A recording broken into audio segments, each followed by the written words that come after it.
مجھے ادارے ادب اسلامی کرناٹک کے سلسلے میں جتنی میں نے شکایتیں کی تھیں تو مجھے اب اندازہ ہوا کہ حلقے کے لوگوں نے بھی پورا انتقام لینے کی کوشش کی اور صبح سے ان موضوعات پر بار بار اظہار کرنے کا کہ سزا جو مجھے آپ دے رہے ہیں، بہرحال میں اس سے لطف اندوز ہو رہا ہوں۔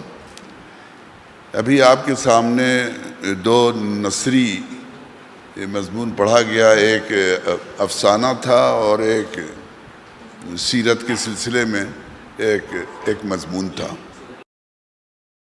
حضرات، میں اس سلسلے میں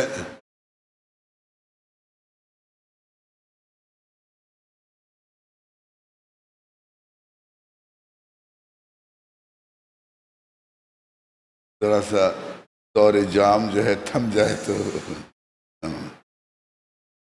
میں عرض یہ کر رہا تھا کہ آپ نے صبح بھی جو اظہار خیال میں نے کیا وہ بھی اسی طرح سے ملتا جلتا مضمون تھا۔ اس وقت میں آپ کے سامنے ایک ہے زبان اور ایک ہے ادب، ایک ہے اسلامی ادب، یہ تین الگ الگ اصطلاح ہے جس کی میں پہلے وضاحت آپ کے سامنے کرنا چاہتا ہوں۔ ظاہر ہے علم اہل ادب کی مجلس ہے، اس لیے ایک تکرار ہی ہوگی، لیکن عنوان کا تقاضا ہے کہ بہرحال زبان آواز کے اس مجموعے کو کہتے ہیں جو ہم ایک دوسرے سے اپنے خیالات،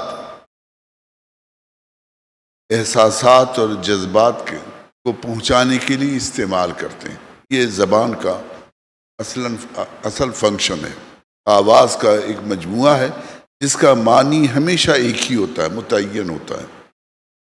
ادب اس زبان کا، یہ زبان جو ہے جو ہم ایک دوسرے کے ساتھ استعمال کرتے ہیں آواز کے مجموعے، اس میں جب قوت تاثیر پیدا ہو جاتی ہے تو وہ ادب بن جاتا ہے۔ یہ دونوں میں قوت تاثیر کیسے پیدا ہوتی ہے؟ انسان اپنے شعور کی تین بنیادی جہتیں رکھتا ہے۔ ایک ہے جس میں نفع اور نقصان، شعور کا ایک حصہ وہ ہے جس میں آدمی فائدہ اور نقصان سمجھتا اور کرتا ہے۔ دوسرا ہے خیر و شر، صحیح اور غلط، اور تیسرا ہے حسن ہے اور بدصورتی ہے۔ کوئی چیز بھی آئے گی، انسانی شعور کی یہی تین جہتیں ہوتی ہیں۔ یا تو وہ کسی چیز کے بارے میں یہ سوچے گا کہ یہ فائدہ مند ہے یا نقصان دہ ہے، یہ صحیح ہے یا غلط ہے، یہ خوبصورت ہے اور بدصورت ہے۔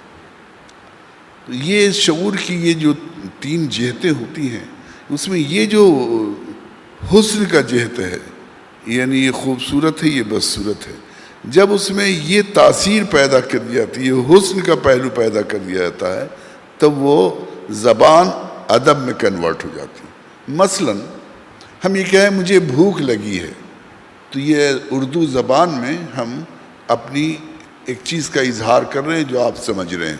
جیسے آپ نے ایک مضمون پڑھا، وہ ادبی مضمون نہیں کہا جائے گا، ٹیکنیکلی وہ اردو زبان کا ایک مضمون کہا جائے گا، اس میں ایک سمپل سیدھی بات آپ نے پیش کی۔ لیکن اگر ہم کہیں کہ میرا پیٹ قل واللہ پڑھ رہا ہے، تو میں نے اپنی بھوک کی ایک کیفیت کو بڑھا دیا اور وہ آپ کو تاثیر بیان کر دی۔ تو اس لیے جب اس میں اب یہ کیسے ہوتا ہے، زبان تاثیر کی قوت کیسے بڑھاتی ہے، اسی کو ٹیکنیک اور فن کہتے ہیں۔ اس میں تخیل کی آمیزش شامل ہو جاتی۔ شاعر کہتا ہے وداع وصل جداگان لذت دارد، تم سے ملنے کا اور تم سے جدا ہونے کا الگ الگ مزہ ہے۔ ہزار بار برو صد ہزار بار بیا، تم 100 بار جاؤ اور 1000 بار آؤ، اس لیے کہ 1000 بار ہم تم سے ملیں اور 100 بار جدا ہوں۔ اب کوئی آدمی میتھمیٹیکلی 100 بار جائے گا تو 100 ہی بار آئے گا، 1000 بار تو آ نہیں سکتا ہے۔ لیکن یہ تخیل کی آمیزش سے اس میں ایک تاثیر پیدا کر دی، اور یہی تاثیر اس جملے کو، اس زبان کو ادب کی سطح پر لے جاتا ہے۔ اسی طرح سے نتیجہ ہے کہ دھیرے دھیرے زبان جب ادب کی سطح پر جاتی ہے تو اس کا یہ حسن و جمال کا اظہار تخیل کی آمیزش سے فن کی شکل اختیار کر لیتا ہے۔ چنانچہ شاعری اور نثر دونوں کی الگ الگ کیفیتوں کے اظہار کے اعتبار سے سن بنتی چلی جاتی ہیں۔ شاعری کی اپنے زیورات ہیں، شاعری کا اپنا حسن ہے، غزل ہے اور نظم ہے، اس کی الگ الگ خوبصورتی ہے، اور اس فن کو برتنے میں اس میں حسن پیدا ہوتا ہے۔ اسی طرح نثر ہے، نثر کے اندر بھی افسانہ ہے، ناول ہے، داستان ہے، اور پھر اس میں تخیل کی آمیزش کے ساتھ ایک فکشن ہے، ایک نان فکشن ہے۔ جیسا کہ میں نے صبح بھی عرض کیا تھا کہ زندگی حقیقت بھی ہے اور فسانہ بھی ہے، اور یہ دونوں مل کر کے زندگی جو ہے خوبصورت بنتی ہے۔ تو اب یہ فسانہ جو زندگی ہے، جو فسانے کا پہلو اور تخیل کا پہلو ہے، تو زندگی اس حقیقت کو فسانے کے ساتھ ملا کر کے اب اس کو رنگ برنگ کی چیزیں ایک ادیب و فنکار پیدا کرتا رہتا ہے۔ تو اس سے گویا زبان ادب کے درجے میں آ جاتی ہے۔ اسی لیے دنیا کی جتنی زبانیں ہیں، ابتدا میں زبان ہوتی ہے، پھر اس میں حسن کاری، تخیل کی آمیزش، تجربات، فسانہ، خواب سب مل کر کے زندگی کو حسین سے حسین تر احساس جذبات کو زیادہ خوبصورت بناتے چلے جاتے ہیں، زندگی کو بامانی بناتے چلے جاتے ہیں۔ زندگی جتنی بامانی ہوتی چلی جاتی ہے، اس کو ادب جو ہے اس کو بامانی بناتا ہے۔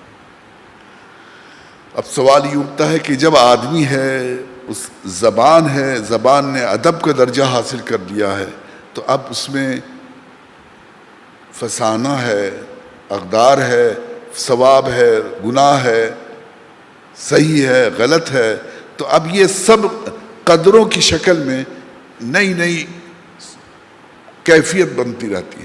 تو اس میں ایک جمالیاتی قدر ہے، خیر و شر کی قدریں، اخلاقی قدریں ہیں، مادی قدریں ہیں، فائدہ و نقصان کی، یہ سب قدریں جو ہیں، اور اس اظہار میں اخلاقی قدروں کا اس طرح پابند ہو جاتا ہے کہ جمالیاتی قدریں اس کی پابند رہتی ہیں، تو اسلامی ادب وجود میں آ جاتا ہے۔ جب وہ اخلاقی قدروں کا پابند نہیں ہوتا ہے تو ادب وجود میں تو آتا ہے، لیکن وہ اسلامی نہیں ہوتا ہے۔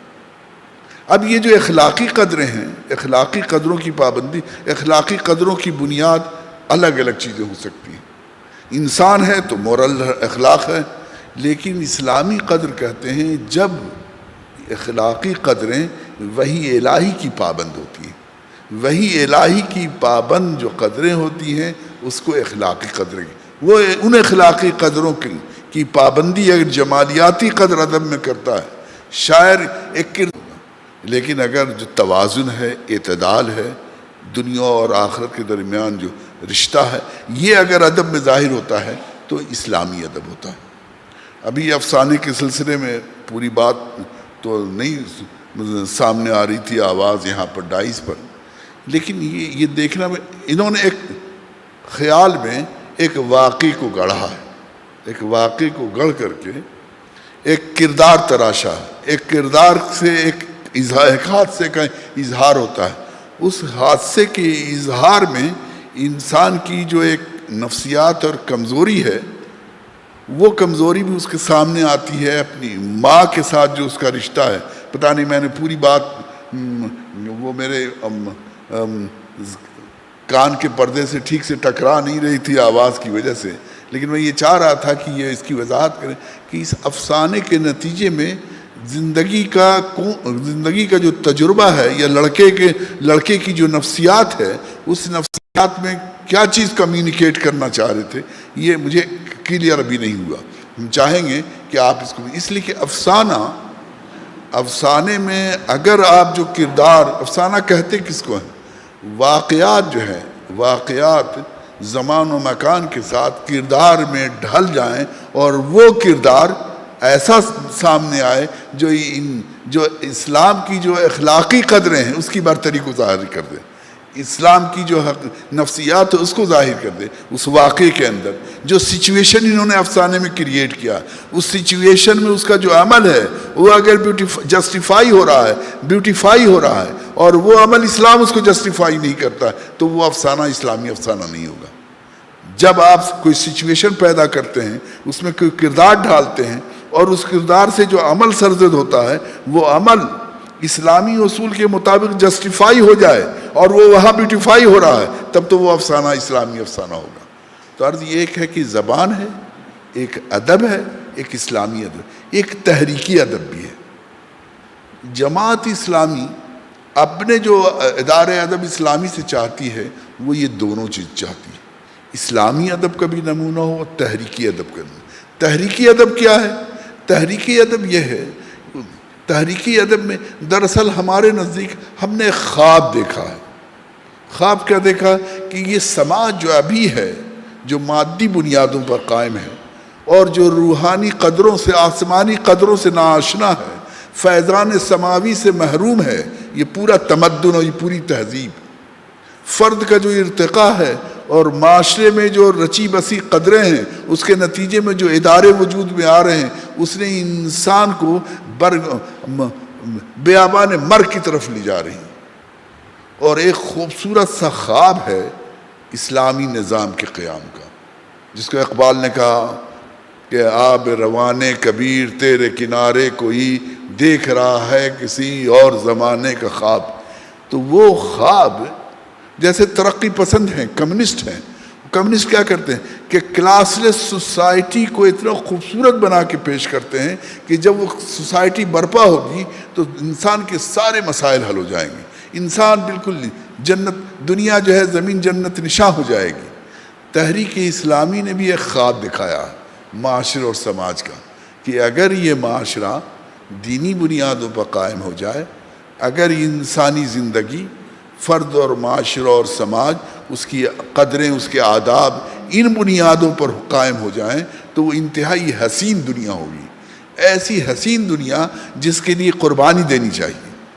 اگر کوئی ادب، کوئی شاعری، کوئی افسانہ، کوئی ناول، کوئی ڈرامہ، کوئی انشائیہ، کردار نگاری اس طرح ہو جائے کہ یہ خواب روز بروز حسین سے حسین تر ہوتا جائے، اس راہ میں آنے والی رکاوٹیں اس کے آگے کوئی حقیقت نہ رکھیں، منزل دور نہیں قریب ہوتی نظر آئے، اس کے لیے بڑی سے بڑی قربانیاں دیتے جائے آدمی، اگر کوئی ناول، کوئی افسانہ اس خواب کو زندہ رکھے، اس حسن کو اور بڑھاتا رہے، اس میں ہونے والی دقتوں کو آسان بنا دے، کوئے جانا بنا دے، تحریک اسلامی کی اس راہ کو کوئے جانا بنا دے، تو وہ اس تحریکی ادب ہوگا، اسلامی تحریکی ادب۔ تو ہم جو فنکار سے، ادیب سے اور شاعر سے جو مطالبہ کرتے ہیں، ادارے ادب اسلامی مطالبہ کرتے ہیں، وہ یہ دونوں مطالبہ کرتا ہے کہ اس وقت سماج میں جو فرسٹریشن ہے، سماج کے پاس کوئی زندہ خواب نہیں ہے، کوئی حسین خواب نہیں ہے، اور اگر حسین خواب بھی ہے تو ایک ڈراؤنا سا خواب ہے جس کی تعبیر ڈراؤنا ہو جاتی ہے۔ اور لوگ بہرحال اللہ تعالیٰ نے جس طرح مرد و عورت کا ایک توازن رکھا، اسی طرح تخلیق کار و فنکار اور فن کی احترام کرنے والے لوگ بھی ہر معاشرے اور سماج میں ہوتے ہیں۔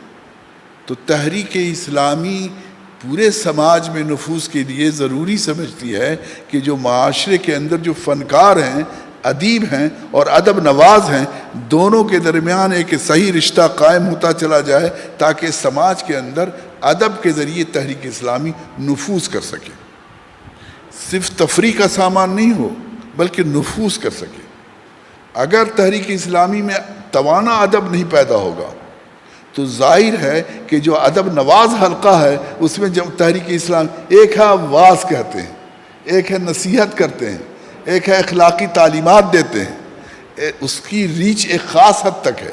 جس طرح سماج میں آپ مرد، عورتوں میں، بچوں میں، مزدوروں میں، کسانوں میں، ہر میں تحریک اسلامی کو لے جاتے ہیں، اسی طریقے سے ادب کے ذریعے جب آپ فنکاروں میں لے جائیں گے، ادب نوازوں میں لے جائیں گے تو دوسرے ڈھنگ سے لے جائیں گے، خواب کی شکل میں لے جائیں گے، افسانہ بنا کے لے جائیں گے، شاعری میں لے جائیں گے، اس کی اپنی پہنچ اور اپنی رسائی ہے۔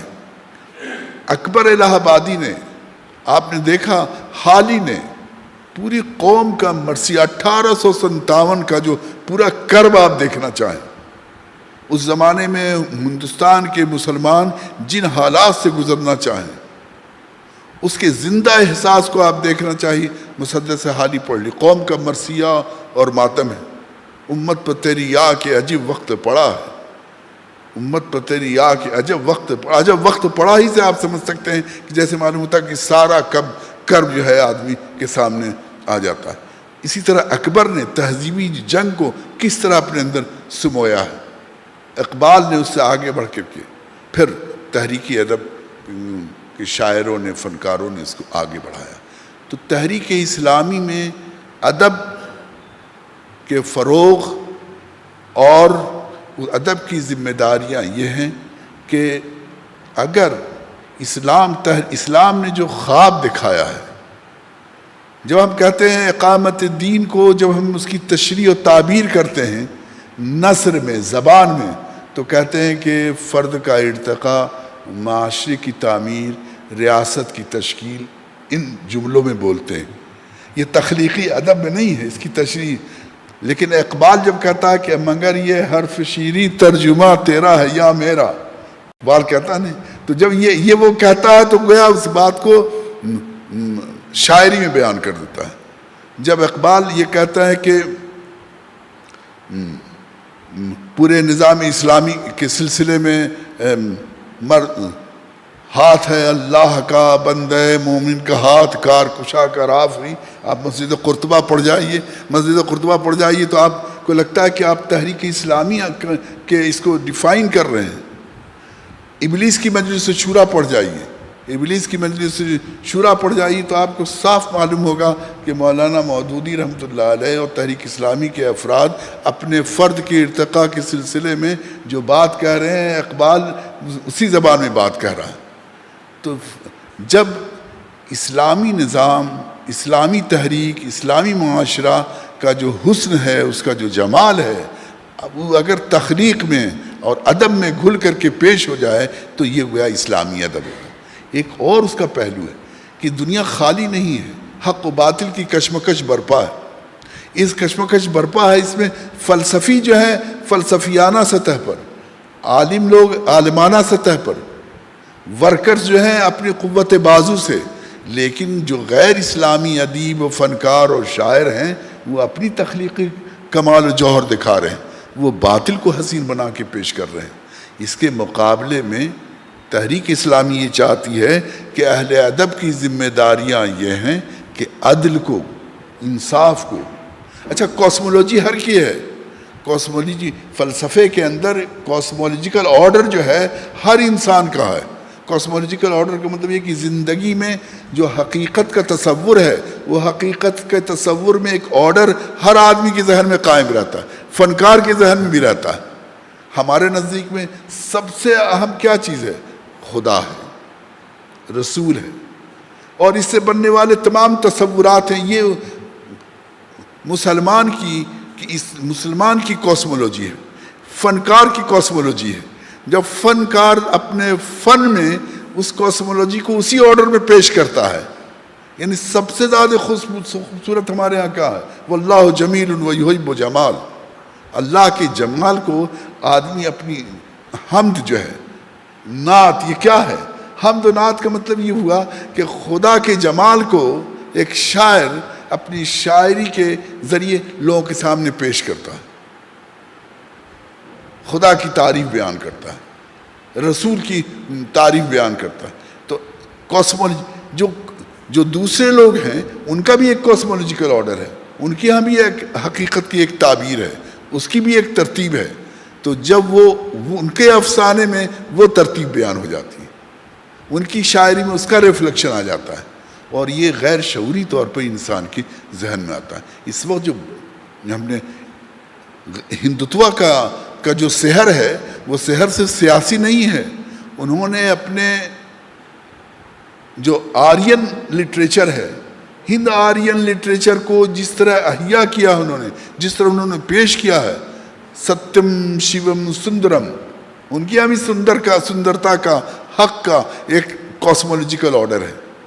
تو جماعت اسلامی یہ چاہتی ہے کہ جو ہمارے ادیب اور شاعر و فنکار ہیں، اسلام جو کاسمولوجیکل آرڈر دیتا ہے، زندگی کی حقیقت کو جس طرح بیان کرتا ہے، زندگی کے حقیقت میں جیسے تعبیر کرتا ہے، جیسے اس میں ترتیب قائم کرتا ہے، جیسے اس میں توازن قائم کرتا ہے، دنیا کے مقابلے میں آخرت زیادہ قیمتی چیز ہے، ان رشتوں کے مقابلے میں یہ رشتہ زیادہ حقیقی ہے۔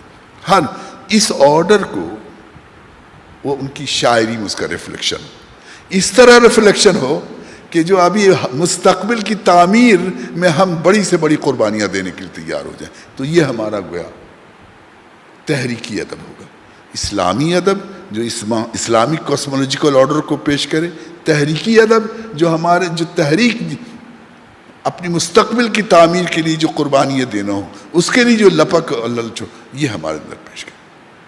بالکل سے ہم بہت اطمینان سے کہہ سکتے ہیں کہ اس وقت اردو میں، ہندی میں شاید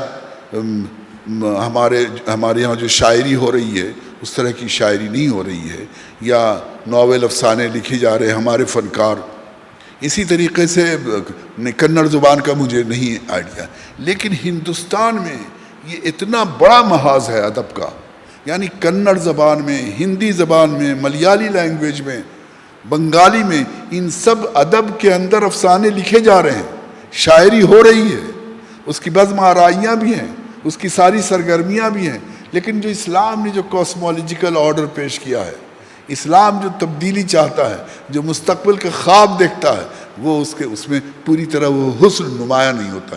جب تک کہ وہ حسن نمایاں نہیں ہوگا اس وقت تک آپ بڑی تبدیلی نہیں لا سکتے۔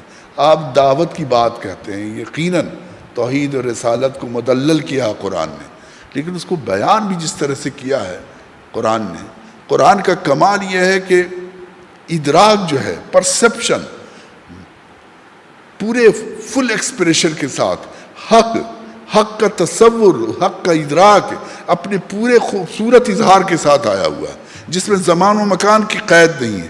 قرآن جو معجزہ ہے، اسی لیے معجزہ ہے کہ حق کا جو جس سطح ادراک پر پیش ہوا ہے اور جس سطح اظہار پر وہ پیش ہوا ہے، اس ادراک اور اظہار سے مل کر کے ادب کا جو نمونہ پیش ہوا، اس کا مقابلہ کوئی نہیں کر سکتا۔ ہم چاہتے ہیں کہ تحریکی حلقے کے لوگ، تحریکی فنکار اور ادیب، ہندی میں، کنڑ میں، دوسری زبانوں میں حق کی جو سطح ادراک ہے، جو اس کا لیول ہے، ادراک کی جو سطح ہے، اس سطح کو، اور جو اظہار کی ادب میں سطح ہے، اس سطح پر اس طرح پیش کریں کہ پہلے دل مسخر ہو جائے اور پھر دماغ۔ عقل بہت عیار ہے، عقل پر بھروسہ نہیں کیا جا سکتا ہے، عشق اور دل پر بھروسہ کیا جا سکتا ہے۔ ادب دل کو فتح کر لیتا ہے، پھر دماغ بھی فتح ہو جاتا ہے۔ جب آدمی کا دل فتح ہو جاتا ہے تو اس کی عقل بھی اور دماغ بھی فتح ہو جاتی ہے۔ ادب کا کمال یہ ہے کہ اگر ادب کے حوالے سے آپ کسی کو فتح کر لیں، اس کے جذبات اور احساسات پر اسلامی قدریں چھا جائیں، تو آپ دیکھیے گا کہ اس کا شعور بھی اسی میں ڈھل جاتا ہے۔ آدمی متاثر ہو جاتا ہے، تو عقل غلامی کرنے لگتی ہے اس کے ساتھ، عقل اس کے ساتھ بدل جاتی ہے۔ آپ دیکھتے نہیں غلام قوم کی اخو کیسی بدل جاتی ہے؟ آقا قوم کے سلسلے میں آدمی انگریزی میں کوئی بولتا ہو تو عقل مند لگتا ہے، آپ کو انگریزی میں کوئی بولتا ہوا آدمی ان پڑھا لگتا ہے۔ اگر انگریزی میں کوئی جاہل آدمی جو انگریزی کے ماحول میں پرورش پایا ہے اور انگریزی میں بولنے لگے تو آپ کے شعور میں لگے کہ پڑھا لکھا۔ لیکن کیوں ہوتا ہے؟ اس لیے کہ غلامانہ ذہنیت، آدمی کی ذہنیت اس کے مطابق کام کرنے لگتی۔ تو ادب کی تسخیری قوت کا ایک کمال یہ ہے کہ اگر آپ بہترین ادب پیدا کر لیجیے، یہ جو صوفیاء کرام نے جو یہاں کام کیا ہے، اس کا موقع نہیں ہے کہ صوفیاء کرام کے کلام سے، ان کی باتوں سے لوگوں نے یہاں پورے اس ملک کو مسخر کیا۔